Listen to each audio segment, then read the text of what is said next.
नमस्कार. आपण आज अतिशय सोपे, मस्त असे मुरमुऱ्याचे लाडू तयार करतोय.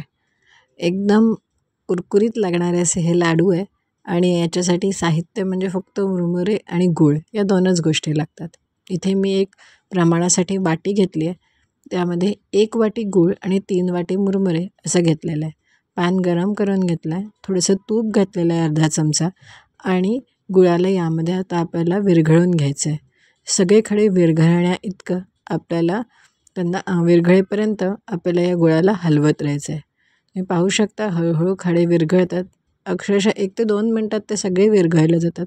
पूर्ण विरघळल्यावर गॅस बंद करायचा आणि मग त्यामध्ये मुरमुरे घालायचे. मी इथे सराटा आणि चमचा घेतलेला आहे आणि पूर्णपणे ते मिक्स करते आहे गुळाला मुरमुऱ्यांमध्ये. हात बिलकुल लागू द्यायचा नाही, फार गरम असतात. थोडेसे मुरमुरे कमी वाटतात आहे म्हणून मी अजून घातले 1-1.5 मूठ. आपल्याला 5 मिनटं त्याला तसंच ठेवायचं आहे.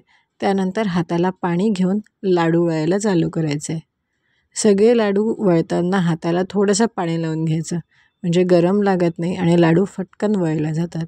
तुम्हाला जर ही रेसिपी आवडली तर माझ्या चॅनलला शेअर करा, सबस्क्राईब करा आणि अशाच पद्धतीने नवीन नवीन रेसिपीज पाहत राहा. प्रत्येक लाडू करताना मी हाताला पाणी लावते. आता आपण हे मुरमुऱ्याचे लाडू उन्हाळ्यात करतो आहे. बाकी सीझनमध्ये करत असताना आपल्याला सगळ्यात पहिले मुरमुऱ्यांना थोडंसं भाजून घ्यायचं आहे, जेणेकरून ते छान कुरकुरीत होऊन जाणार. कारण त्याची मजा कुरकुरीत लाडवाची मजा काही वेगळीच असते. नक्की करून पहा आणि मला सांगा तुम्हाला हे लाडू कसे वाटलेत. हे लाडू इतके झटपट होतात ना, अक्षरशः 10 मिनटात. काहीही वेळ लागत नाही. सगळं सामान काढायला 5 मिनटं आणि 5 मिनटं लाडू करायला 5 ते 6 मिनटं. बस नक्की करा